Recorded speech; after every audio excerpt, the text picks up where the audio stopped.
ಮಾನ್ಯ ಮುಖ್ಯಮಂತ್ರಿ ಶ್ರೀ ಸಿದ್ದರಾಮಯ್ಯನವರು ಇಂದು ಬ್ಯಾಂಕ್ವೆಟ್ ಹಾಲ್ನಲ್ಲಿ ಸಣ್ಣ ನೀರಾವರಿ ಇಲಾಖೆ ಮತ್ತು ಅಂತರ್ಜಲ ಅಭಿವೃದ್ಧಿ ಇಲಾಖೆ ಆಯೋಜಿಸಿದ್ದ ಅಂತರ್ಜಲ ಮಿತ ಬಳಕೆ ಹಾಗೂ ಅಭಿವೃದ್ಧಿಯ ಬಗ್ಗೆ ಸಾರ್ವಜನಿಕರಲ್ಲಿ ಅರಿವು ಮೂಡಿಸುವ ಕಾರ್ಯಕ್ರಮವನ್ನು ಉದ್ಘಾಟಿಸಿ ನಂತರ ನೆರೆದಿದ್ದವರನ್ನು ಉದ್ದೇಶಿಸಿ ಮಾತನಾಡಿದರು.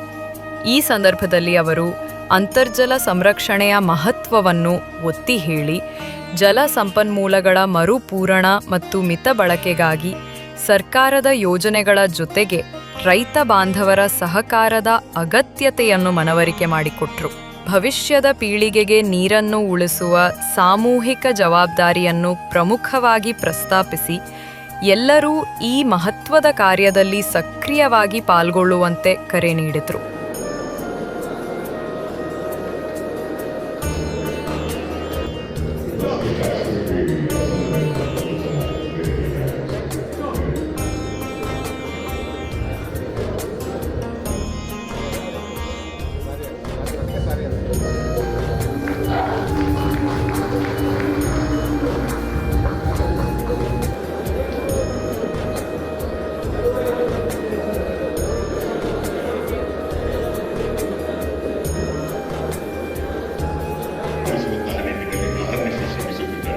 ಕಾರ್ಯಕ್ರಮದ ಆರಂಭದಲ್ಲಿ ಸ್ವಾಗತದ ನಂತರ ನಾನು ಮಾನ್ಯ ಸಚಿವರಿಗೆ ಸಣ್ಣ ನೀರಾವರಿ ಮತ್ತು ಅಂತರ್ಜಲ ಅಭಿವೃದ್ಧಿ ವಿಜ್ಞಾನ ಮಾಡಿರ್ತಕ್ಕಂಥ ರಾಜೇಂದ್ರ ಸಿಂಗ್ ಅವರೇ, ಈ ಕಾರ್ಯಕ್ರಮದಲ್ಲಿ ಭಾಗವಹಿಸತಕ್ಕಂಥ ನಮ್ಮೆಲ್ಲರ ಇವರಾಗಿರ್ತಕ್ಕಂಥ ಶ್ರೀನಿವಾಸಿ ಬಿ ಆರ್ ಪಾಟೀಲ್ ಅವರೇ, 2015 ಮತ್ತು ಈ 2 ವರ್ಷದಲ್ಲಿ ಅನೇಕ ಯೋಜನೆಗಳು ಜಾರಿಗೊಂಡಿದ್ದು ಮೈತ್ರಿ ಸರ್ಕಾರ ಇವತ್ತು ಮೈತ್ರಿಗೆ ಅದರಲ್ಲಿ ಎಷ್ಟು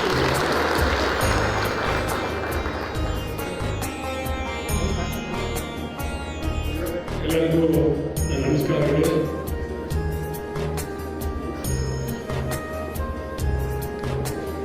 ಕಾರ್ಯಕ್ರಮಕ್ಕೆ ಆಗಮಿಸಿದಂತ ರಾಜ್ಯದ ಸರ್ಕಾರದ ಮುಖ್ಯ ಕಾರ್ಯದರ್ಶಿಯಾಗಿರ್ತಕ್ಕಂಥ ಶ್ರೀನಿವಾಸ ದಿನೇಶ್ ಅವರೇ, ಕಾರ್ಯಕ್ರಮದಲ್ಲಿ ಭಾಗವಹಿಸತಕ್ಕಂಥ ಎಲ್ಲ ಗಣ್ಯರೇ, ರಾಜ್ಯದ ಎಲ್ಲ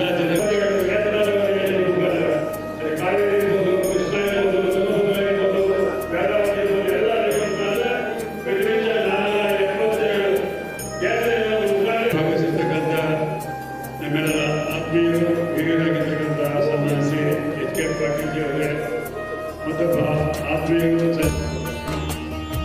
ರಾಜ್ಯದಲ್ಲಿರ್ತಕ್ಕಂಥ ನಮ್ಮ ಅಂತರ್ಜಲದ ವಿಷಯದ ಬಗ್ಗೆ ಕಳೆದ 2 ವರ್ಷದ 14 ಅಂತ ಹೇಳಿ ಗುರುತಿಸಲಾಗಿದೆ. ಉಳಿದಂಥ ಕೆಟಗರಿ ಸಿಂಡಿಕೇಟ್ಗಳು ಅಂತೇಳಿ ಈ ರೀತಿಯಾಗಿ ವರ್ಗೀಕರಣ ಮಾಡಿ ಅಲ್ಲಿಗೆ ಅತಿ ಬೆಳಕಿರ್ತಕ್ಕಂಥ ಪ್ರದೇಶಗಳಿಗೆ ತಕ್ಷಣವೇ ಇವತ್ತು ಎಲ್ಲ ಈ ಹೋದರಸು ಮತ್ತು ಈ 8,000 ವಿವಿಧ ಯೋಜನೆ ಮುಖಾಂತರ ನನಗೆ 25 ವರ್ಷ ನಮಗಿತ್ತು. ಇವತ್ತು ಸಣ್ಣ ನೀರಾವರಿ ಇಲಾಖೆಯವರು, ಅದರ ಸಚಿವರಾದಂಥ ಬೋಸರಾಜ್ ಅವರು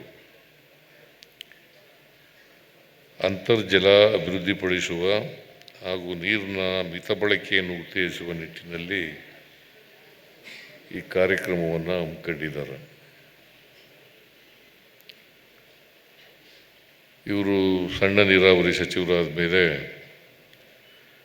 ಮೊದಲನೇ ಬಾರಿಗೆ ಇಂಥ ಕಾರ್ಯಕ್ರಮವನ್ನು ಮಾಡ್ತಾ ಇದ್ದಾರೆ.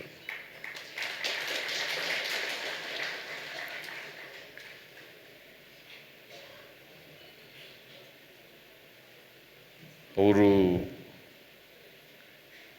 ಇಂಥ ಕಾರ್ಯಕ್ರಮವನ್ನು ಏರ್ಪಾಡು ಮಾಡಿ ಜನರಿಗೆ ನೀರಿನ ಬಳಕೆಯ ಬಗ್ಗೆ, ನೀರಿನ ಉಪಯುಕ್ತತೆಯ ಬಗ್ಗೆ, ಅದು ಎಷ್ಟರ ಮಟ್ಟಿಗೆ ಉಪಯುಕ್ತ ಅಂತಕ್ಕಂಥದ್ದನ್ನು ಜನರಲ್ಲಿ ಜಾಗೃತಿಯನ್ನು ಮೂಡಿಸ್ತಕ್ಕಂಥ ಕೆಲಸವನ್ನು ಮಾಡ್ತಾ ಇದ್ದಾರೆ. ನಾನು ಇದು ಅತ್ಯಂತ ಸಮಂಜಸವಾಗಿದೆ ಅಂತೇಳಿ ಭಾವಿಸ್ತೇನೆ. ಇದೀಗ ನಿಮ್ಮ ಅಂಗೈಯಲ್ಲಿದೆ ಮಯೂರ ಟಿವಿ ಡಿಜಿಟಲ್ ವಾಹಿನಿ. ಹೆಚ್ಚಿನ ವಿಶೇಷತೆಗಳಿಗಾಗಿ ಸಬ್ಸ್ಕ್ರೈಬ್ ಮಾಡಿ, ಶೇರ್, ಲೈಕ್, ಕಮೆಂಟ್ ಹಾಗೆ ಫಾಲೋ ಮಾಡೋದ್ರ ಮೂಲಕ ಪ್ರೀತಿ ಹಾಗೂ ಪ್ರೋತ್ಸಾಹ ನೀಡಿ.